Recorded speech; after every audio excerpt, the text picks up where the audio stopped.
I'm here today to deliver some awful news. Minot is going to flood. Don't panic, don't leave. Minot's not going to flood today. We're not going to flood tomorrow, or we're not going to flood this week. But I can assure you folks, Minot will flood in the future. The only questions that remain are, how big is the next flood going to be? And when is that going to occur? For the past 2 years, I've been a senior engineer on a team that has studied flooding on the Mouse River and designed plans to basically hold back the event of 2011 and keep those damages from recurring in the future. I presented to multiple groups plans for levees, flood walls, diversions, closures, financing plans, scheduling plans, all sorts of details to various groups, public input groups, city councils, the governor's office, congressional delegation. I've given multiple media interviews too. Been on television more times than I care to admit. And at the end of each one of those engagements, I've always felt the need to say something more. Something that lies at the intersection of what lies in my head and what lies in my heart. Yet, for self-preservation and for fear of overstepping the role of what overstepping the bounds of what my project role is, I've remained for the most part silent. I'm here today to tell the other half of the story.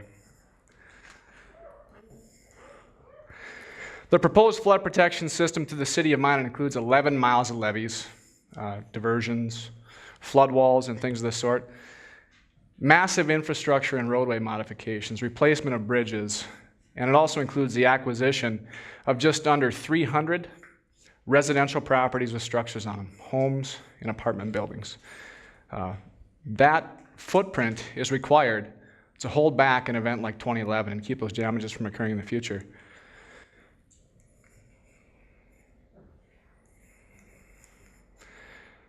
The total of the cost of the project is just under $550 million. This represents the single largest capital improvements project in the city of Minot's history. The cost may be daunting to some, but I think it's important to put this into proper perspective. The 2011 flood caused an estimated $1 billion worth of tangible damages in the city of Minot. $1 billion. And that doesn't include those incalculable human costs, the emotional toil and the stress that was suffered by our friends and neighbors in the valley. If our community and our state and our federal partners would invest just half of the money, half of the cost associated with the damage of that 2011 flood, we can effectively keep those damages from recurring in the future. Now, as engineers, we pride ourselves on our mastery of statistics, okay? We analyze a set of data collected from the past with the intent of basically trying to predict what could happen in the future. It's no different with regard to the river. We look at a historical record for the Mouse River, which dates back to approximately 1904, and we analyze that 100 or so years worth of data so we can try and predict what could happen in the next 100 years and beyond. This seems like a reasonable approach, right? We use terms like the 100-year event to describe an event that has an average probability of occurring once in every 100 years. And then we develop graphs and charts, similar to this one that I have on the screen here, to basically illustrate that when an event occurs, we can backtrack and say, oh gosh, that one should have happened about once every 100 years.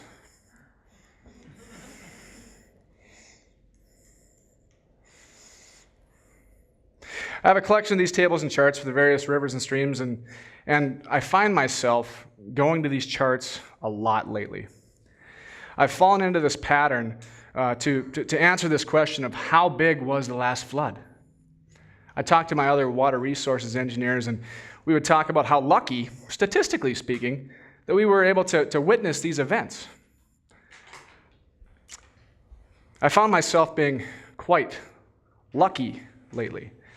Grand Forks in 1997, Bismarck in 2011. Devil's Lake has been on the rise for the past 2 decades. City of Fargo seems to be flood fighting about every other year. And of course, right here in Minot with the devastating flood of 2011, and also similar flood scares in 2009 and 2013. If you aren't a regular subscriber to the Minot Daily News, you may have assumed that the article entitled "Minot Sets Rainfall Record" may have appeared sometime in 2011, but that assumption would be incorrect. That article printed in the Minot Daily News 10 days ago. So following the 2011 flood, I changed my way of thinking. Instead of falling into this pattern that quite frankly a lot of us engineers do of getting into this pattern of answering the questions all the time, answering the questions of, well, how big was that last flood? We'll get our charts out and we'll check it out. I found myself being obligated to start questioning the answers. How is it that over the last 15 years that I could witness a dozen or so 100-year events? Something just doesn't feel right. I understand, and we all know the old cliche that records are supposed to be broken, but seriously, how frequently? What's going on here? So my search for answers led me to a publication that was anchored by the University of Nebraska at Lincoln. And this research team set out with the goal of developing an understanding of the hydrologic variability of this region over the last 2,000 years. Ironically, this team set out to develop an understanding of how frequently droughts were occurring and how severe those droughts were. One of their locations of study was Rice Lake, 20 miles southwest of Minot. The published results of their study are indicated on the screen, but if we cut through some of the technical jargon, I'll offer a translation. What they found is that the climate in this region regularly fluctuates between periods of wet cycles and dry cycles that last something on the order of a century. And here's the important part. The last century was a relative drought, which is really profound if you think about it. All the data that we engineers have been using to develop these risk assessment tools, all the data that has gone into the development of those precious charts was collected during a period of time that's been classified scientifically as a dry cycle. There's a high probability that the tools we're currently using to assess our risk are actually underestimating the potential of the Mouse River. The happenings of 2011 really opened my eyes as a citizen of Minot. I am rarely asked, why did you get involved with this project? And I think the presumption is that we got involved with the project and pursued the project as a business opportunity. We're engineers, we can design systems to prevent flooding. But this presumption became incredibly and painfully clear to me at the first of several public input meetings that we had conducted during the development of the Mouse River Plan. This first meeting was held at the State Fair Center and was attended by approximately 700 people, the majority of which were victims of the 2011 flood. Following a brief presentation by our technical team and a period of very emotional public input, I was approached by a member of the City Council of Minot. For the purpose of this discussion, I'll refer to him as Bob, for two reasons. First of all, Bob seems like a pretty good generic name to use for the story.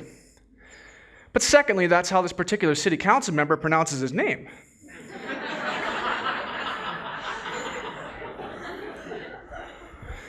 So when Bob approached me, I could tell that he was in a state of emotional distrust and anger. He himself was a flood victim. He asked me, Ryan, why did you get involved? And before I had a chance to come up with an answer to his question, he answered it himself. He said, this whole project, this whole idea, is a scheme by a bunch of engineers to come up with an extremely expensive project so that they can line their pockets at the expense of the flood victims. I was shocked. I was stunned and initially speechless. It's a rare occasion when I let my guard down, but in my response to Bob, I was honest, I was candid, and I was very, very vulnerable. I told him the following story. In the months leading up to that June 2011 flood, our team was immersed in the fight against it. All along the way, in May, June, or early June, our team was able to celebrate those successes against Mother Nature as the river would rise, it would crest, and it would eventually recede. And then we got the call on Father's Day. There was 7 inches of rain that fell in the upper portions of the watershed, and we needed to remobilize the flood fighting team. So from that Sunday through the following Thursday, our team worked tirelessly, never giving up hope, along with the communities that we served. And even though the projections for the river kept on increasing, the time kept on decreasing, our teams and our communities never gave up. The water finally chased us off the levees that Thursday. And I have never been given such a dose of humility in all of my life.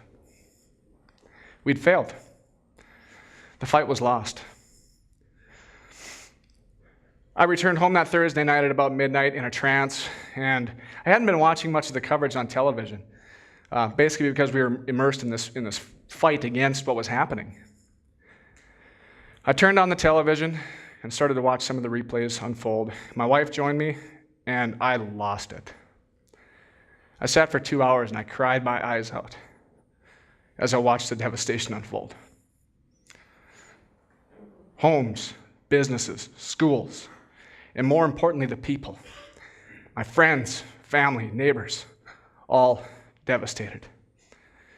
It was at that point where I had my moment of clarity.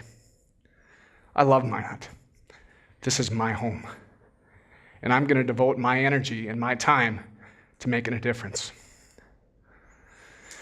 Bob and I shared additional conversation that evening, a couple of tears, and a handshake/man hug at the end. And to this day, Bob continues to be a champion for the cause of providing flood protection for the citizens of Minot. So why is this important? Why should we care? If we feel passionate about our community, then we have an obligation to do something about it. We need to clarify our values as a community and use those values as our guide to action.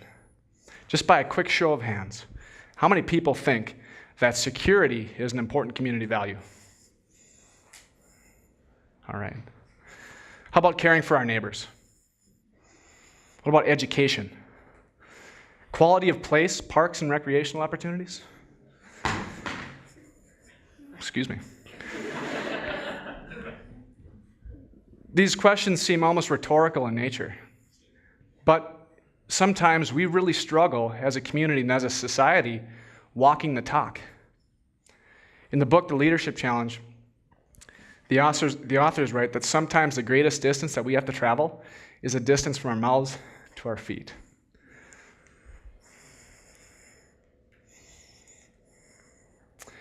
I hear community leadership commit to flood control in a kind of a lukewarm fashion, saying things like, well, we can implement this project in phases, or we can start the project in a few years. I think that on the success-failure continuum, the word can lies directly in the middle. If we believe in a vision for Minot's future and have strong conviction for it based on shared community values, we need to be able to say to our friends and neighbors that we will have flood protection in this community that ensures security for our citizens, that protects our friends and neighbors, that preserves our educational system in our schools, and also preserves that quality of life for the city of Minot. We all have abilities that can make our vision for Minot a reality. You don't need to be an engineer. You don't need to be a planner. You don't need to be a contractor or an elected official. If you are passionate about this community and you have a vision for Minot, get excited about it. Talk to your friends, talk to your neighbors, inspire that shared vision for our community. We all have abilities to contribute to this shared vision for a better Minot, whether it's through work, through volunteer efforts, or just a simple conversation with our friends. This is the challenge of our time. This is our city. If we have the ability to take action and influence others for the betterment of our community, then by God, we have the responsibility to act. This is not the business of a few. This is everybody's business.